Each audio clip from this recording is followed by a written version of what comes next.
Hi friends, welcome to Indhu's kitchen. இன்றைக்கி நம்மளோட கிச்சனில் ரொம்பவே டேஸ்டான டீ கடை வெங்காய வடை எப்படி செய்கிறதுன்னு பார்க்கலாம். இதை பார்க்குறதுக்கு முன்னாடி இந்துஸ் கிச்சனை சப்ஸ்கிரைப் பண்ணாதவங்க சப்ஸ்கிரைப் பண்ணிக்கோங்க. கூடவே பெல் பட்டனையும் கிளிக் பண்ணிவிட்டு ஆளுங்கிற பட்டனையும் கிளிக் பண்ணிக்கோங்க. அப்போது தான் நம்ம வீடியோஸ் எல்லாம் உடனே உங்களுக்கு வரும். வெங்காய வடை செய்கிறதுக்கு நான் இன்றைக்கி 6 பெரிய வெங்காயத்தை இந்த மாதிரி நீளமாக கட் பண்ணி எடுத்து வச்சுருக்கேன். இப்போ இந்த வெங்காயத்தை உங்கள் கை வச்சு நல்லா அழுத்தி 2லேருந்து 3 நிமிஷத்துக்கு பிசைஞ்சு விட்டுக்கலாம். இப்படி நம்ம வெங்காயத்தை நல்லா அழுத்தி பிசையும் போது வெங்காயம் நல்லா உதிரியாக கிடைக்கும். அதே நேரத்தில் வெங்காயத்துலேருந்து தண்ணி எல்லாமே பிரிஞ்சு வரும். இப்போ இதை நல்லா அழுத்தி பிசைஞ்சதுக்கு அப்புறமா இதை ஒரு மூடி போட்டுட்டு ஒரு 10 நிமிஷத்துக்கு அப்படியே விட்டுடலாம். 10 நிமிஷத்துக்கு அப்புறமா பாருங்கள், வெங்காயத்துலேருந்து தண்ணி பிரிஞ்சு வந்திருக்கு. இப்போ இதில் வடைக்கு தேவையான அளவு உப்பு, 1/2 டீஸ்பூன் அளவு தூள் உப்பு சேர்த்துக்கிறேன். ஒரு பச்சை மிளகாயை பொடியாக கட் பண்ணி வச்சுருக்கேன். 1/2 இன்ச் அளவு இஞ்சியவும் சின்னதாக கட் பண்ணி எடுத்து வச்சுருக்கேன். இது ரெண்டையுமே உள்ளே சேர்த்துக்கலாம். இது கூட கொஞ்சமாக கறிவேப்பிலையை பிச்சுட்டு சேர்த்துக்கோங்க. 1/2 டீஸ்பூன் அளவு சோம்பு சேர்த்துக்கலாம். 1/2 டீஸ்பூன் அளவு தனி மிளகாய்த்தூள் சேர்த்துக்கலாம். நம்ம பச்சை மிளகாய் சேர்த்துருக்கிறதுனால மிளகாய்த்தூள் கொஞ்சம் குறைவாகவே சேர்த்துக்கலாம். இப்போ இது எல்லாத்தையுமே நல்லா ஈவனாக மிக்ஸ் பண்ணி விட்டுக்கோங்க.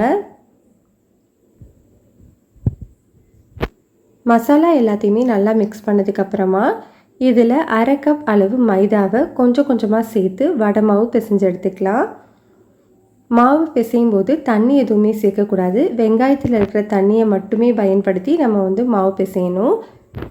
நீங்கள் மைதா சேர்க்க விருப்பம் இல்லை அப்படின்னா நீங்கள் 1/2 கப் அளவு கடலை மாவோ இல்லை கோதுமை மாவோ கூட பயன்படுத்திக்கலாம். ஆனால் உங்களுக்கு டீ கடையில் கிடைக்கிற அதே டேஸ்ட் கிடைக்கணும் அப்படின்னா நீங்கள் மைதா தான் சேர்த்துக்கணும். இப்போது மாவை கொஞ்சமாக சேர்த்து நல்லா அழுத்தி பிசைஞ்சு விட்டுக்கோங்க.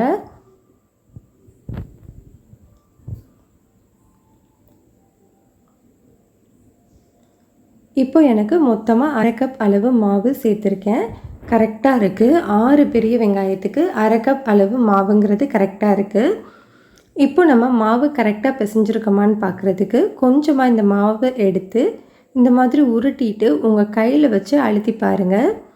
உங்களுக்கு வடை ஷேப்பில் தட்டை வரணும். இந்த மாதிரி இருந்துச்சு அப்படின்னா நீங்கள் மாவு கரெக்டாக பிசைஞ்சிருக்கீங்கன்னு அர்த்தம். உங்களுக்கு சப்போஸ் இந்த ஷேப் கிடைக்கல அப்படின்னா நீங்கள் இன்னும் கொஞ்சம் மாவு எக்ஸ்ட்ரா சேர்த்து பிசைஞ்சுக்கோங்க. இப்போ நம்ம வடை செய்கிறதுக்கு கடாயில் எண்ணெய் சூடுபடுத்திக்கலாம். எண்ணெய் மிதமான சூட்டில் இருக்கும்போது நம்ம ரெடி பண்ணி வச்சுருக்கிற வடையை ஒன்றா உள்ளே சேர்த்துக்கோங்க.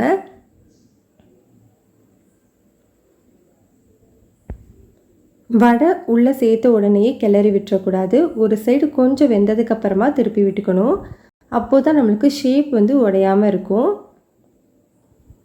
உங்களுக்கு இந்த மாதிரி வடை ஷேப்பில் செய்ய பிடிக்கலை அப்படின்னா நீங்கள் உதுத்து கூட பக்கோடா மாதிரி செஞ்சுக்கலாம். அதுவுமே நல்லா டேஸ்ட்டாக இருக்கும்.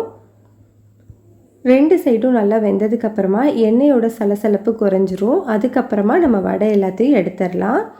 அவ்வளோதான், நம்மளுக்கு ரொம்ப டேஸ்ட்டான டீ கடை வெங்காய வடை ரெடி ஆகிடுச்சு. கண்டிப்பாக இதை நீங்கள் ட்ரை பண்ணி பாருங்கள்.